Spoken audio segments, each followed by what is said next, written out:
What's up, world? Welcome to another episode of the BrandonJaneauShow. As you already know, I am Brandon Janeau, and this episode is, of course, a BrandonJaneauShow series, Wrestling Life. I can't wait to do this, man, and this new episode.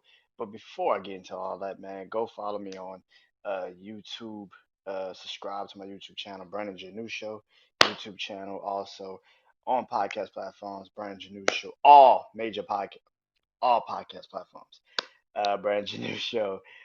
You can subscribe, some you could just follow, hit the notification buttons on some. You could rate and review on some, man. Um, yeah, man. Everything would help. So appreciate everybody that's been listening, been watching, been viewing. It'll be shorts on my YouTube channel or on my social media page, Brandon Janeau Show, Instagram, Brandon Janeau Show on TikTok as well. And so if you guys have been following me, man, listening, anything, man, I appreciate it. Thank you guys from the bottom of my heart. Appreciate everything, man. Appreciate you guys. So thank you, and I hope that you guys are enjoying season 6. Um, and let's get into it. So like I said, today's episode is Wrestling Life. Of course, I gotta do reviews of Raw and SmackDown. But before I get into that, I gotta talk about what's been going on in the other wrestling company, AEW. Now, like I say all the time, I don't watch AEW like that. It's just not my cup of tea. Uh, you know, I feel like with an AEW, you kind of have to, what's the word? With the AEW, you kind of people that like AEW are like people that just like I can't even say wrestling. I don't even think you like wrestling. I think you like the gratuity of it, like the physical violence of it. Like they're bleeding in AEW, they bleed in AEW. They have a lot of, a lot of things that WWE just doesn't do. So, I mean, except if it's just by freaking accident, but that somebody starts bleeding on a canvas or something. Um, but yeah, AEW doesn't. AEW is more like the athleticism of it and all that, and that's great and that's awesome. But I personally just can't get into AEW. That's just not my like. I can't get into it. I don't know why. I just can't get into AEW. Um, and yeah, I just can't. But storylines, but they got a lot of amazing wrestlers there. I'm not gonna say that and act like it doesn't have any amazing wrestlers, but it got a lot. But what's been going on at AEW is, of course, if I don't talk about it, then it seems like I'm just oblivious to the shit. And I'm not giving you a full wrestling life episode. But AEW is so they had a pay-per-view last Sunday, and man, All Out was too damn long. 15 wrestling match. That's crazy. I did this Monday, but I just wanna when I did it Monday, it wasn't really 100% set in stone, but now it is. Uh, after the pay per view went off, they had a media scrum where CM Punk, who had just literally just won the top title in AEW, literally goes into the media scrum and just rips every single person from his former best friend Colt Cabana to Adam Hankman Page to who was a former champion of the company, who he beat the first time to get the title from. Um, and also Kenny Omega and the Young Bucks. Now, ripping those 3 men is one thing. Ripping those 3 men, knowing damn well they are part owners of the company and executive vice presidents of the fucking company, is a whole nother situation.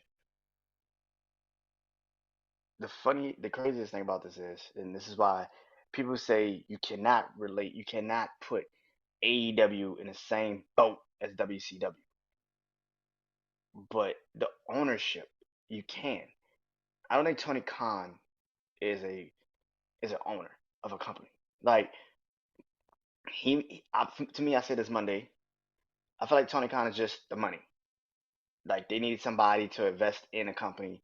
The wrestlers were like, "We're here to wrestle. We will do whatever it takes to be the wrestlers. Just give us the money." Just start up the money, give us the money. We will do everything under the books.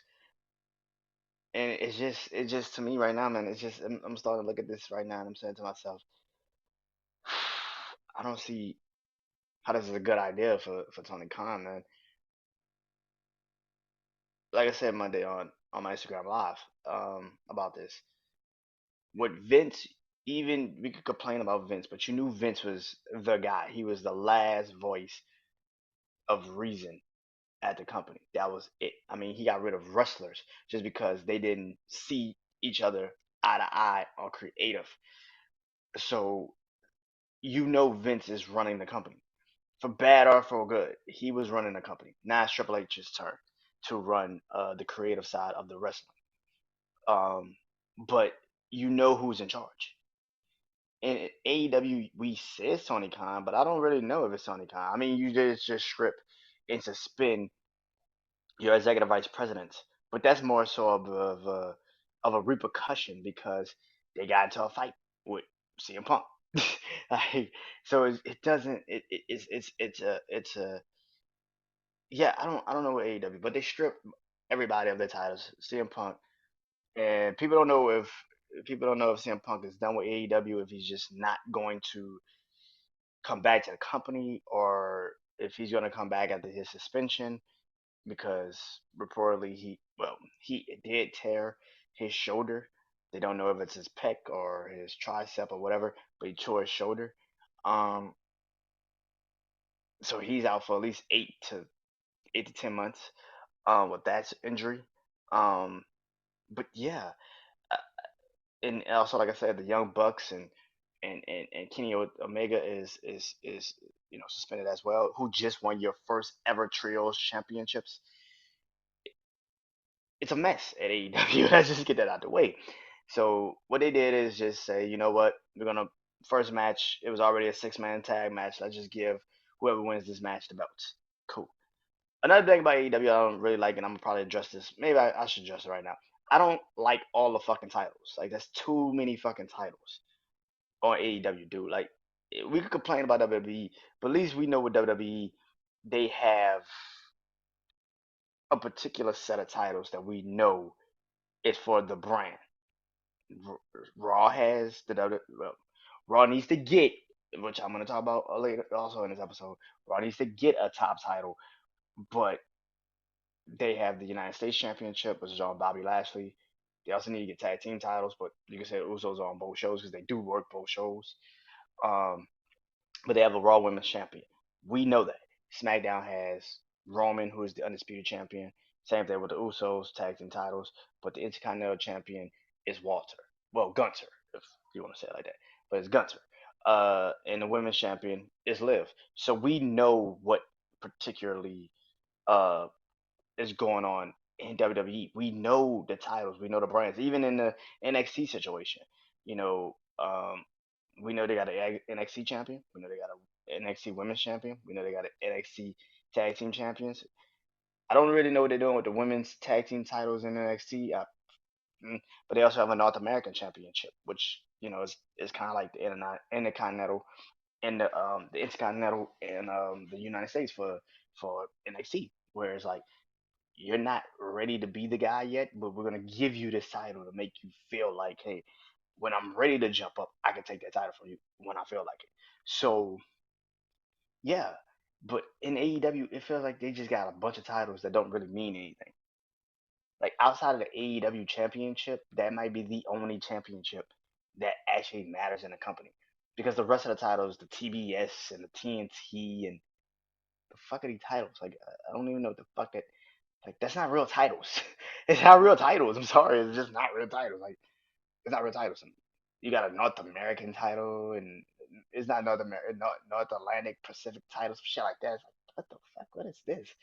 Like, they got too many titles, and then they got Ring of Honor fight on AEW, which a lot of people saying, like, why do you have Ring of Honor fighting on AEW when you should just give them their own TV show?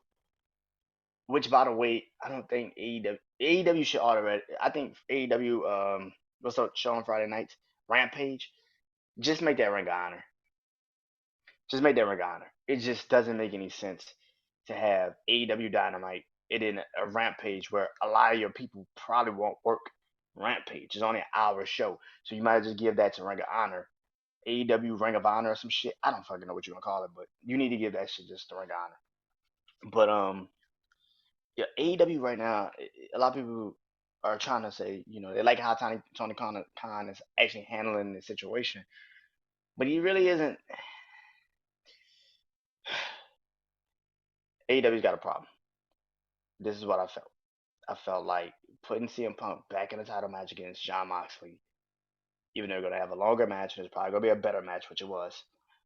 It didn't make any sense to give CM Punk the title because you squashed him and you made him seem like he was irrelevant to the company. If that's the case, why put a belt back on him when you literally just fucking played him like a fool in that situation? I don't understand that. But AEW is fixed, so we say. But that shit's not fixable. That's not fixable, man. It's you can patch it up for as long as you can patch it up for, but how long is these suspensions gonna last? And that's more so where I'm kind of at with the AEW situation. But let's get into WWE for a second. Let's get into WWE. So here's my reviews on Monday Night Raw and SmackDown. I'll start with Raw first, I guess. I gotta remember some of Raw because it was Monday and this is Saturday, so I don't remember every damn thing about Raw. Uh, what I do know about Raw is this: it kicked off with a fatal four-way tag team match to see who's going to be the number one contenders. Which, by the way, that will be now on SmackDown next Friday night. To see who's going to be the new next tag team in place to fight the Usos for the tag team title match. Which I'll get into that later. But anyway, um, yeah, start out with a fatal four-way tag team title match, tag team number one contenders match. Uh, the Alpha Academy, New Day, Street Profits, and Lost. I don't know those dudes' names like that. I'm not about to even mess up the Spanish, so I'm just gonna say Lost. Uh, but yeah, so it starts off. It was actually a really good fucking match. It was a really, really, really good match. A lot of spots, a lot of incredible spots, a lot of things, a lot of this, a lot of that. Amazing competitive match, and then the return of Braun Strowman. Just the return of Braun Strowman. And he comes in and wrecks everybody. Yeah, he wrecks everybody. This is what I love though about this WWE now, and Triple H particularly. Is Triple H is now like, you know what? Since we technically aren't having a drive to probably WrestleMania, to after WrestleMania, let's really blend everybody into each other. Like it shouldn't just be the Usos and Roman.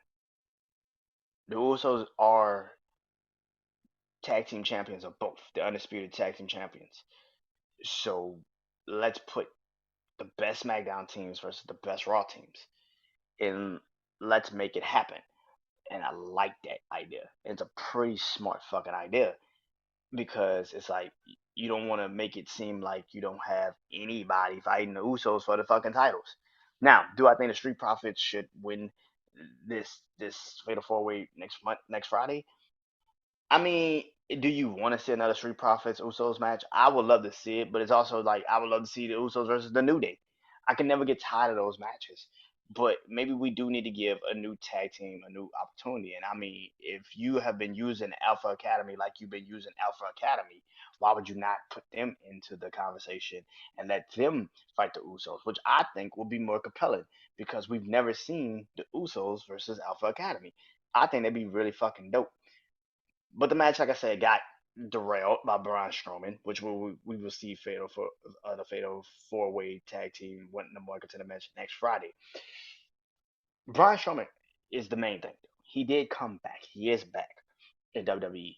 It was a rumor, and the rumor was confirmed because he came back. Now, do I believe that now Braun Strowman back in WWE? Does this now change the narratives of what WWE did with him before he left? I think before Braun left, he had an okay Universal title run. The problem was he was still going up against a Bray Wyatt, and Bray Wyatt is probably the most over wrestler I've ever seen since maybe Stone Cold and The Rock. that character, Bray Wyatt, is just a different human. Like he's just different. Anywhere when he came out with the Wyatt family to being the Fiend, he's just different. Like the fact that he could just switch between the Wyatt family, Bray Wyatt, and the Fiend, Bray Wyatt. It's incredible. Go watch on YouTube where Braun Strowman, I think it was right at the beginning of the COVID, and they're in the performance center, and Bray Wyatt is talking about re-erecting the dead.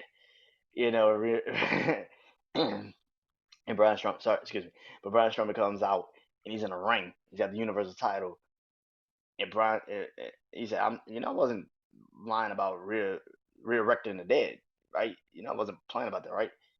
And he just turns back into the Bray Wyatt of the Wyatt family. It's just like, and Braun Strowman's in a ring, like, what the fuck? What the fuck? Like, just that dude. But him going up against him, it just never fit. It just never matched because the Fiend was so over at the time. Even though WWE did fuck up the Fiend at the end of that booking, it was just like he was just still over. He still found a way to be over. And but Brian coming back, I hope this is a better run this time. I guess. But I think this is why I think Triple H. I hope Triple H don't do this shit that he screws Alpha Academy because I would like to see Alpha Academy versus the Usos. I've seen the Street Profits versus the Usos. Now, if you're gonna give me the Money in a Bank match and not the SummerSlam match, okay, we're having a different conversation. The New Day and the Usos always find a way to make a match memorable every time they get in the ring. Los Lodorios, I guess is the name. Los Lodorios is the name.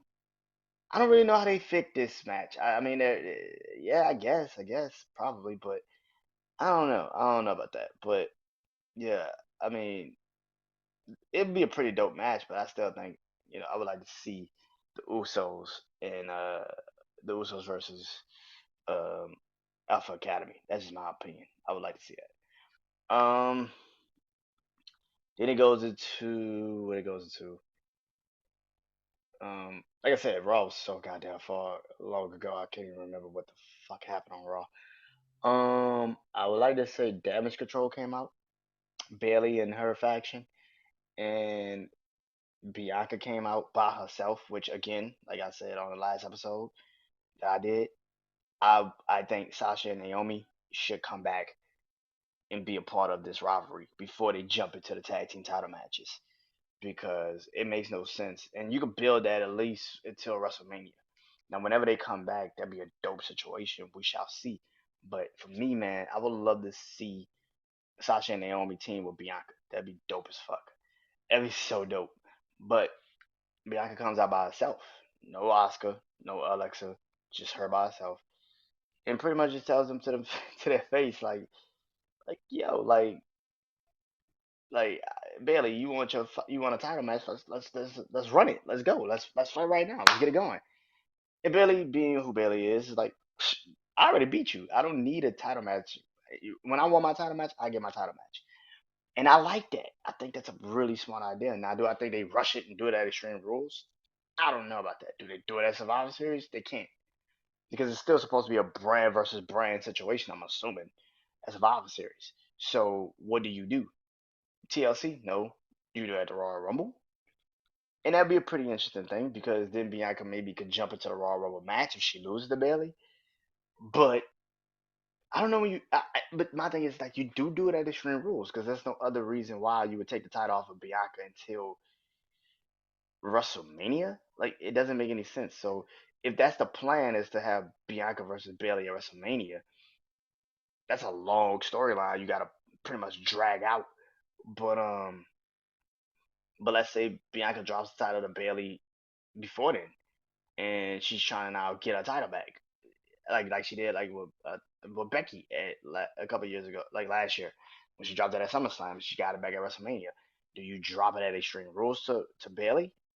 But then you're gonna have to have the conversation if that's the case, then and Bailey's a hot faction right now. Do you even damn? That's a hard conversation to have here. That's a hard one. I don't know because it's kind of like, do you give Bianca the title? Do you tell her to drop it But Bailey and her faction is so hot right now because they're gonna clearly win the tag team titles eventually, and you know Sasha and Naomi are coming back. Do they win it this Monday? And then Sasha and Naomi come back. It's a lot going on with that situation. But like I said, I don't rush those matches. Like a lot of people are saying, give me those matches right now because you really don't have anybody after that. Like who do you put up against Bailey for the next couple months until you get Bianca back to the title match status? Do you put up against Alexa Bliss? That's cool, but then it's like you're not gonna give Alexa Bliss the title, which everybody's gonna be screaming, give Alexa Bliss the title. So it doesn't make any sense. That's gonna be an interesting one. If you're gonna do it now. So Bailey could say I had a run with the title and it was memorable. And if you do what you did with Bianca and Becky at WrestleMania, at least it makes sense. Um, Even Io and Dakota, like if you give them the tag team titles, at least make it memorable. So when Sasha and Naomi do want the titles and they do win them back, it's back at WrestleMania. So yeah, I don't know. That's an interesting one. Then it goes into what? It opened with Judgment Day. I forgot Judgment Day, and it came out with. Well, I kind of skipped them because I don't really fuck with. But Judgment Day came out with Dominic Mysterio, which again is the dumbest fucking thing WWE. This is the stupid shit WWE does. I would hope Triple H he does this differently than Vince would do, but he didn't. Like I said, I think Judgment Day should have won at Clash at the Castle and gave Dominic the opportunity to join them right then and there because it would have made more sense. But you do it on Monday Night Raw, like we didn't know he was gonna join Judgment Day. That was kind of stupid for him to lose. For Judgment Day to lose to them is the dumbest thing in the world. I didn't understand it. But Judgment Day comes out and well, Edge calls them out. Dominic Mysterio comes out. Ray comes out they with them. Well, he comes out before them, and then they kind of have a conversation. He leaves, which makes no sense because you let Edge get jumped by Judgment Day, which made no fucking sense. But then he has a match with Damian Priest. You know, he has a match with Damian Priest, and Dominic Mysterio helps Damian Priest win the match, which again is like the dumbest shit that doesn't make any sense. Like, if that was the case, you should have just did that shit Saturday. Like I said, Judgment Day has got too many starts and stops. Like, I don't like that shit. When you're trying to create a faction like a Judgment Day, you don't need to give these motherfuckers that many starts and stops. It's like give them the big.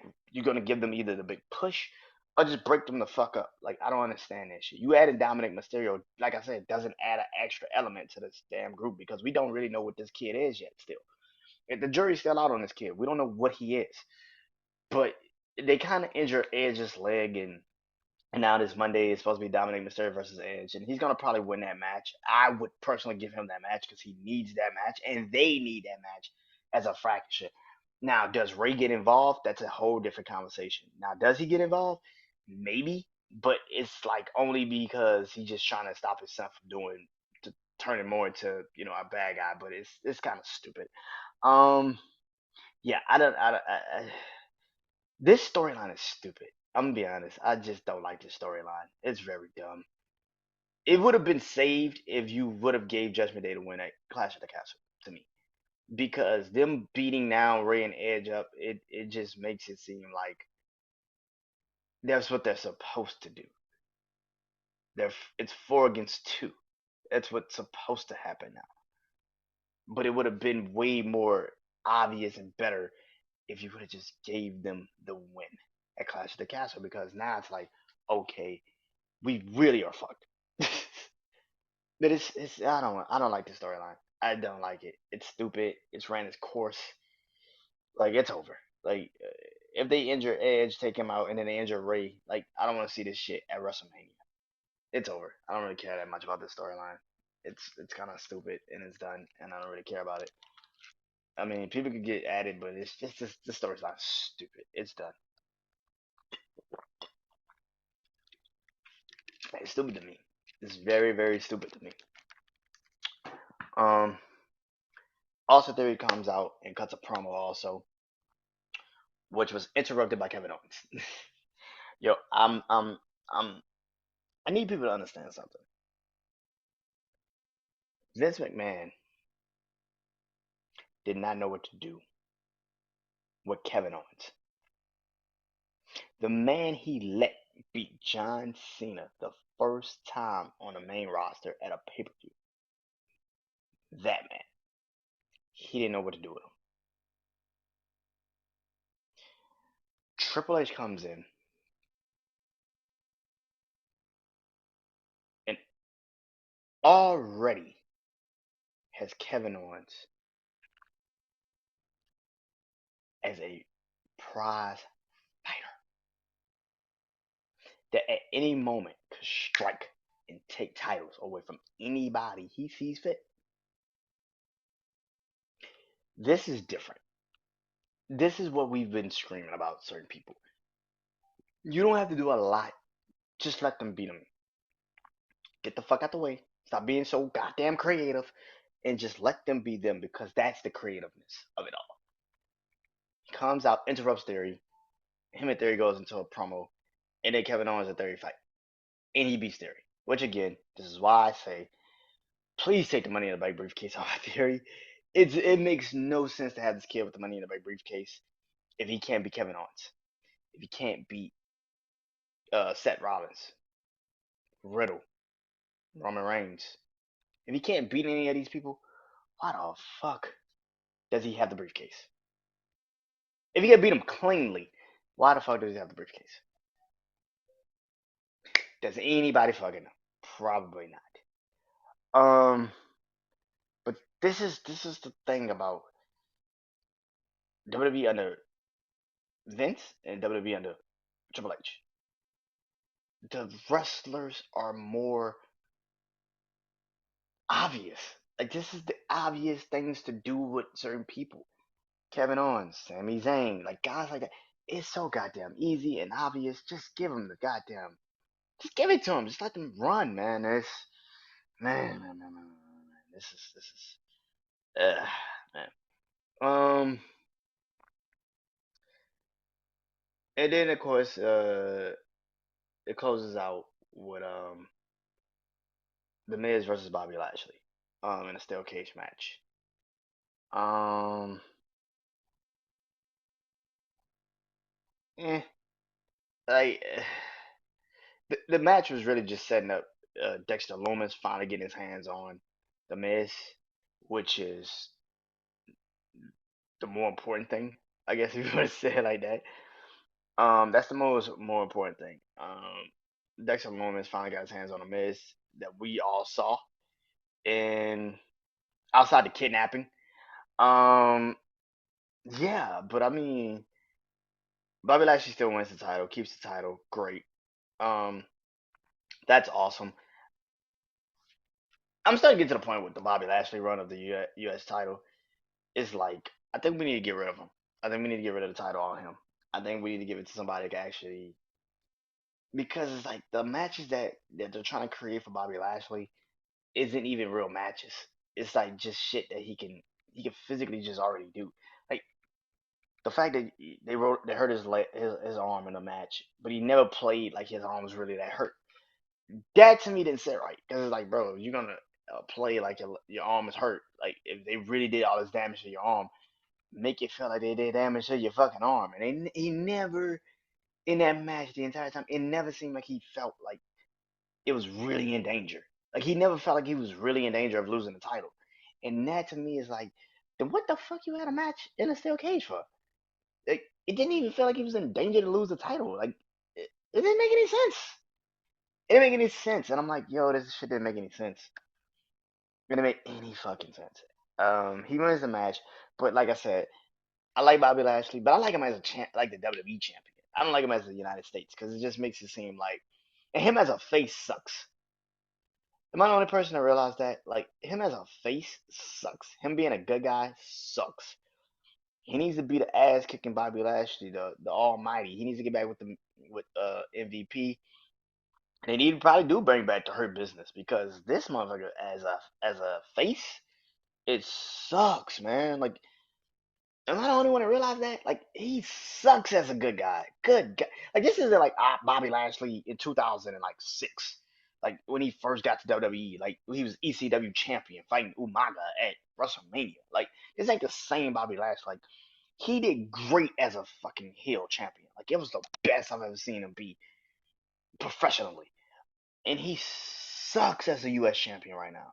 Maybe because he is supposed to be the good guy. He's supposed to be smiling and happy and get him back with MVP and let's see him run this shit. Because let's be real, Omos is not gonna be on TV like that no more.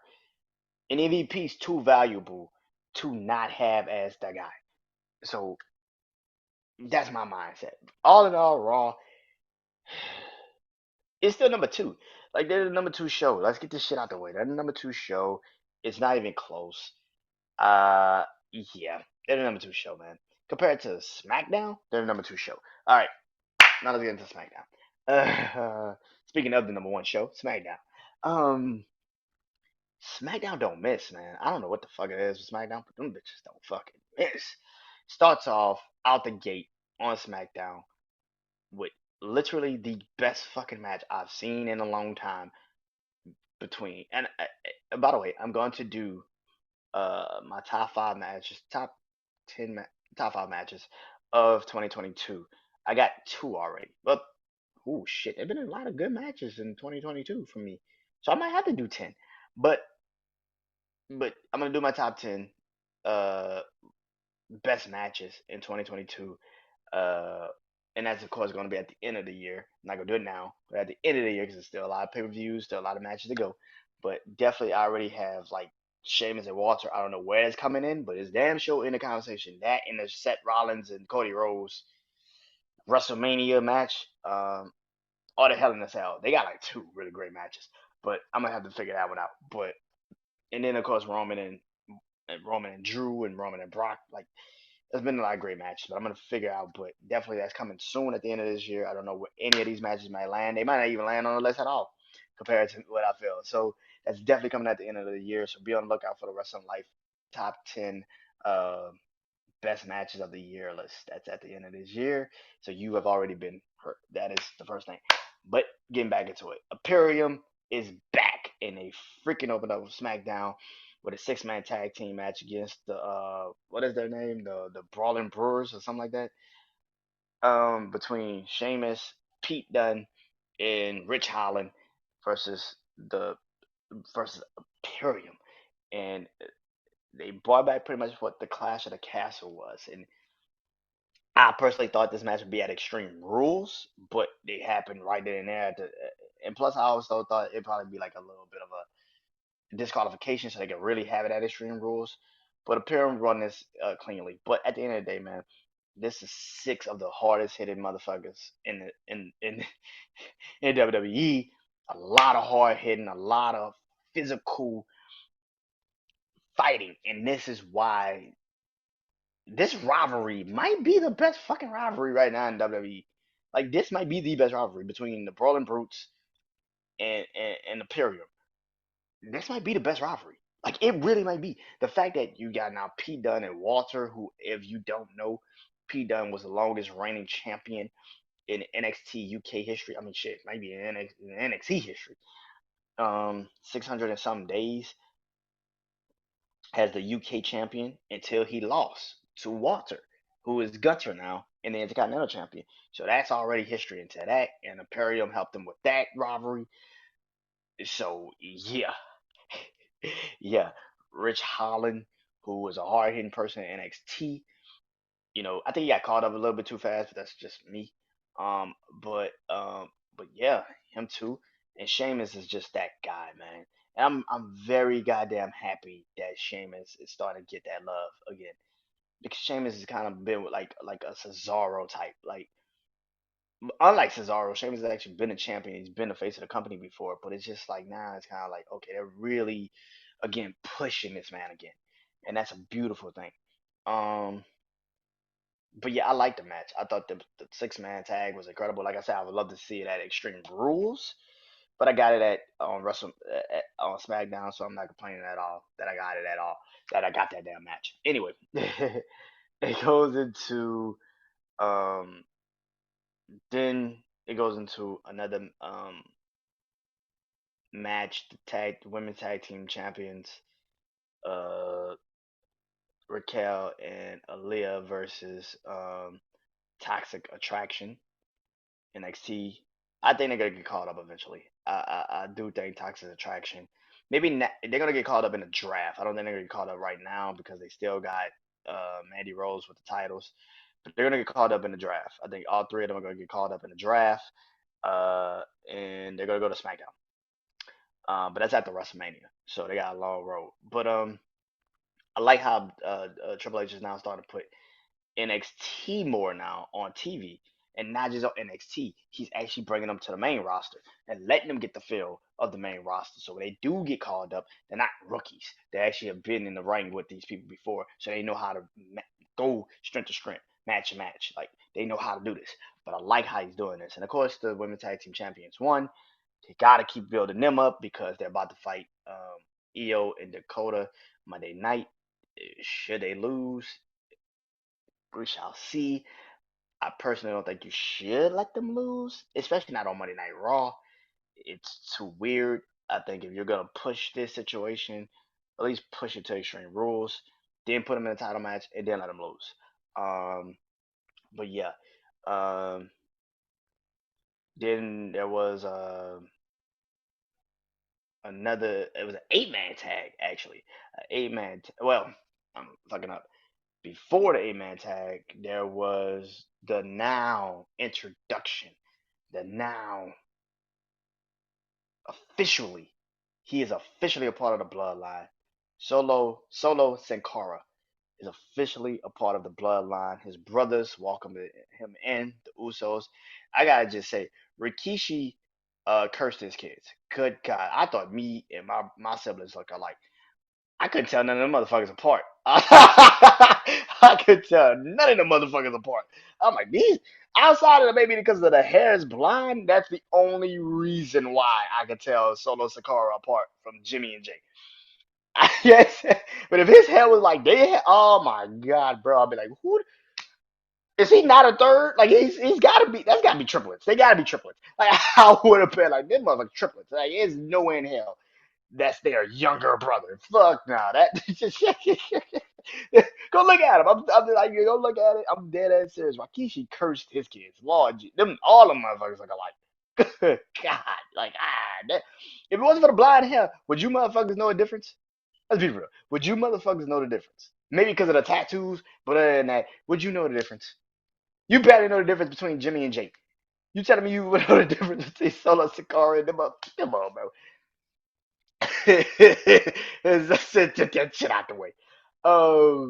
But anyway, uh, the promo was cut, and Drew McIntyre, like he should, come out. But before we get into the Drew McIntyre coming out, the promo, before they even introduce this man, I gotta just give Sami Zayn.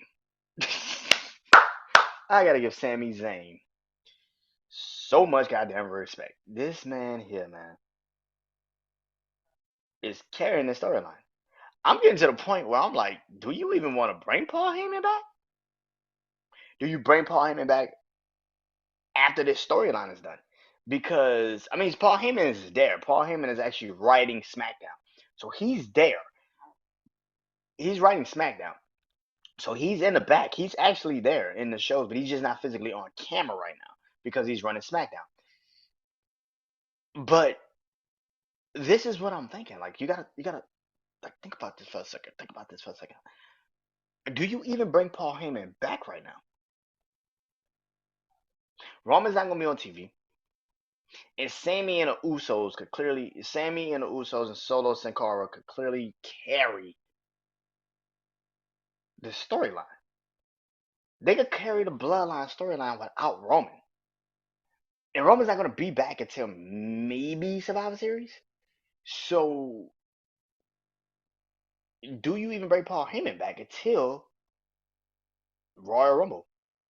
Like until they turn on Sammy. Do you bring Paul Heyman back? Maybe you bring him back the night they turn on Sammy. Like it's gotta be some sense of like why you're gonna turn on this man. So do you even bring Paul Heyman back until then? Because Sami Zayn is carrying this storyline. This is the thing about Paul Heyman. Paul Heyman carried this storyline for them. And then it got like it kind of got like dry, and it just like okay, this shit doesn't make any sense. But Sami Zayn right now is carrying this storyline with Roman or without Roman. Him and Jay having problems, like it's great. Cause then Jimmy has to be like the voice of reason. Now they got their little brother there. Now what you gonna do with that situation? Does he side more with Jimmy? Does he side more with Jay? Does he side more with Jimmy and Roman that just let Sammy be Sammy, leave him the fuck alone? He's helping us. Like where does he? This is an interesting thing. Sami Zayn is carrying his storyline. Like he's actually made the storyline actually a better storyline. Finally, it's been a minute since I could actually say this storyline actually makes sense. It actually makes sense. And they needed somebody like this. They needed somebody that could come in and do that. They needed that. They needed somebody to re-energize the storyline because Paul Heyman couldn't do it. He couldn't do it. And Sami Zayn's kind of like starting to become like the a younger version of Paul Heyman, where well, Paul Heyman would never jump in, get involved in certain matches and shit. No, no, no, no. But I can see, you know, Sami Zayn. Sami Zayn's been costing a lot of people matches because he's jumping in and helping them. It's interesting, man. I like Sami Zayn with this storyline. This shit is incredible. It's just incredible. And he's earning their respect. That's the crazy part. Except Jay. And Jay's just waiting for the moment to turn it, to get them to turn on him. And I think that's an interesting thing because eventually, we all know, we can see it. Kevin Owens is going to get involved in this storyline with them. We just don't know when. Kevin Owens is going to get involved in this storyline with Sami Zayn, and they're going to go up against the Usos eventually. I don't know when, but they're going to do it. But I like this storyline, man. I really, really, really, really, really like this storyline. But they break out their little brother. Then Drew McIntyre comes out, and pretty much, and I gotta give their brother a lot of credit. He just standing in the ring like, I wish you would come in this motherfucking ring right now while I'm in this bitch. He Drew, Drew walks up to the ring with a chair, hit him, get in the ring, and as soon as Drew's about to hit his ass with the chair in the back, Sami Zayn saves their little brother, takes the chair shot. They all get out the ring, and instantly you're realizing, holy shit, like Sammy just saved their brother. So why is Jay still mad? Because he just saved his brother. And that's just the interesting. That's so goddamn good, man. That's a storyline. That's a good storyline. I'm sorry, that's a good storyline, man. But then they make the match at the end of the show. Sami Zayn versus Drew. I mean, not Sami. Solo Sakara versus Drew McIntyre, which is an incredible fight between those two men.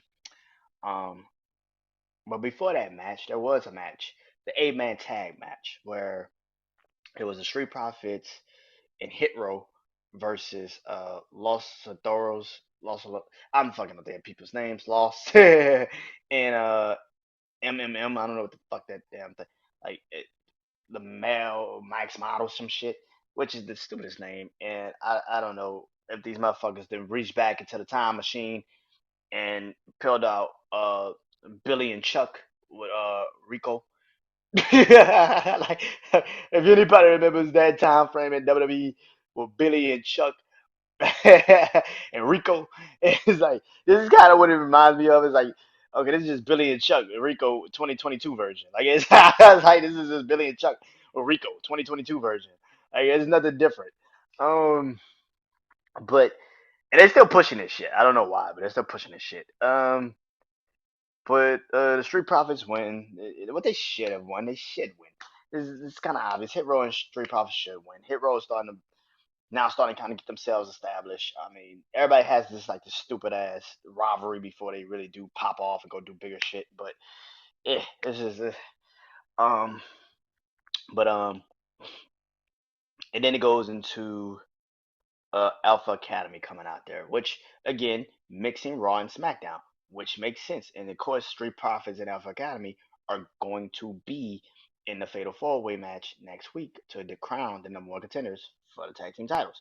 So they need to get established with the SmackDown crowd. So, well, at least on SmackDown. So it goes into uh Then it goes into uh, Alpha Academy coming out there, calling out the crowd, the city, Seattle. What are we doing in Seattle? What the hell is this? And Braun Strowman comes out in Wrexham. And this is why I say again, I don't want to see Alpha Academy get put in a rivalry against Braun Strowman. I get it, you kind of have to because it makes sense right now, but I would love to see Alpha Academy versus the Usos. I think it'd be a really good match. Two different strengths. And yeah, that makes more sense to me. I don't know why, but it just makes more sense that Alpha Academy versus the Usos. But Braun Strowman comes out, Alpha Academy puts up a fight, but they get their ass whooped. Let's be real, they're gonna get their ass whooped. Um, yeah, Braun Strowman is the monster amongst men. We're not surprised that he can beat the living hell out of Alpha Academy. We're not surprised by that. Then it goes into the main event. No, I skipped the match. The fatal five-way elimination match to crown the number one contender for Liv Morgan's Women's Championship. This was as simple as it could be. Ronda Rousey's in a match. Ronda Rousey's gonna win that match. That was as simple as it's gonna be. There's nothing to super. The only thing that was interesting was actually after the fucking match when she walks into Shayna Baszler and Shayna Baszler's like, "Yo, like, congratulations, you fucking live, congratulations." And Ronda's like, I can see you're hurt. I can see you want another shot at this. And and she was just like, Ronda was like, "Hey man, if you need any tips on fighting live, I got you." And Ronda was like, "Well, if you need any help getting back into breaking bones and making people bleed, I got you." You can see. I don't know if they're gonna turn that into a tag team, but they're gonna make that into just a plain old rivalry. I don't know which one is which, but that's an interesting one. Like I said, if I was WWE, I'd make that an extreme. I'd make it a triple threat match at Extreme Rules.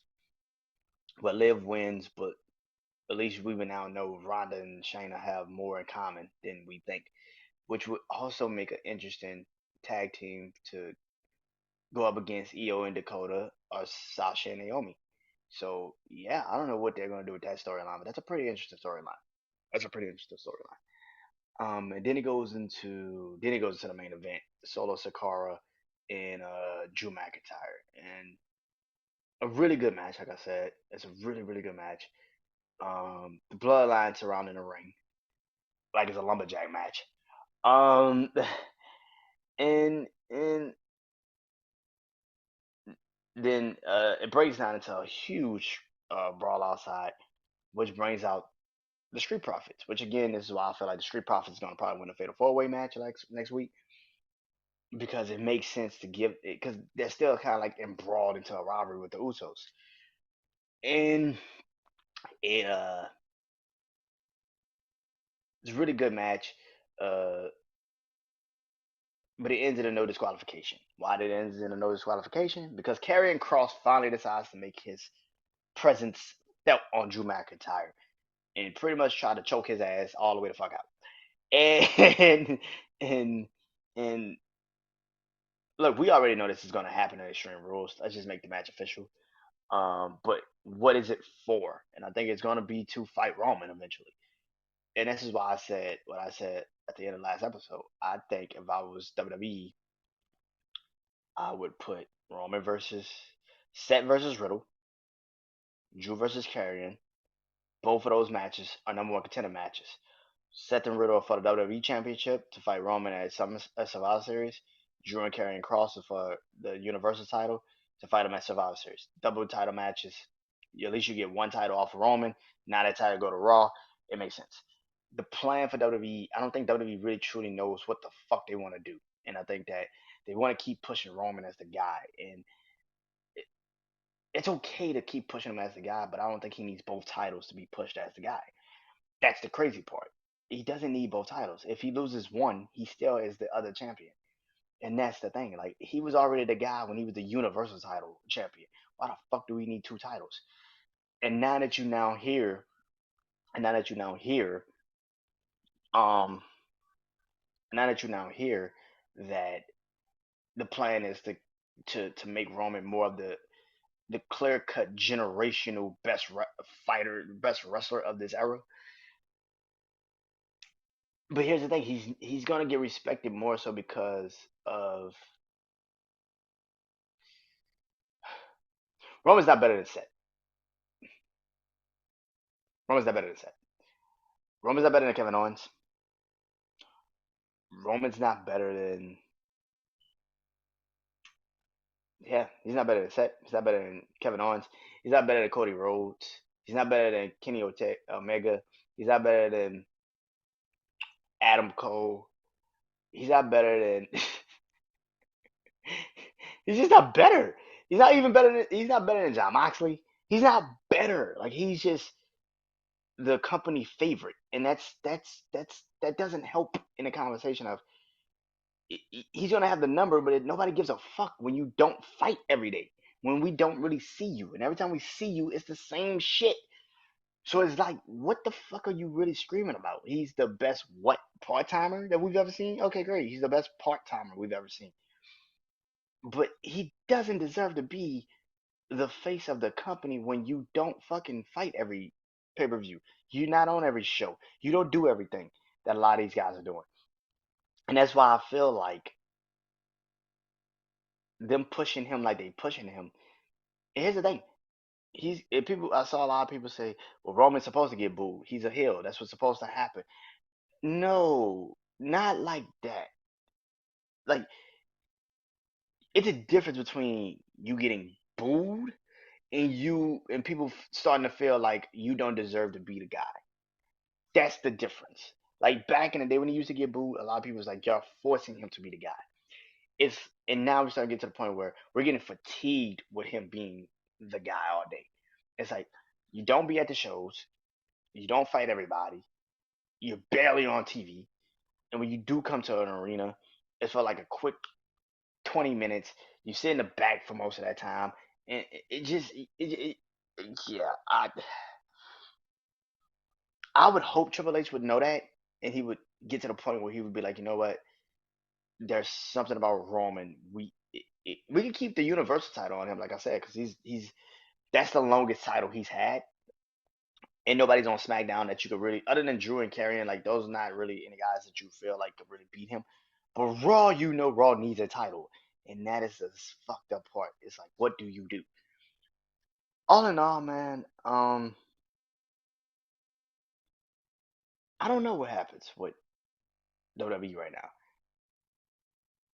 I feel like every time I do an episode, I tell people like get the title off of Roman because one of the titles have to get off of Roman. It doesn't make any sense for him to be a part timer. Just signed a new reduced schedule where he's not going to be on TV as much. He's not going to be at shows as much, and he's the face of your fucking company. When Seth is really out here doing this shit every day. When Riddle is out here doing this shit every day. When Drew is out here doing this shit every day.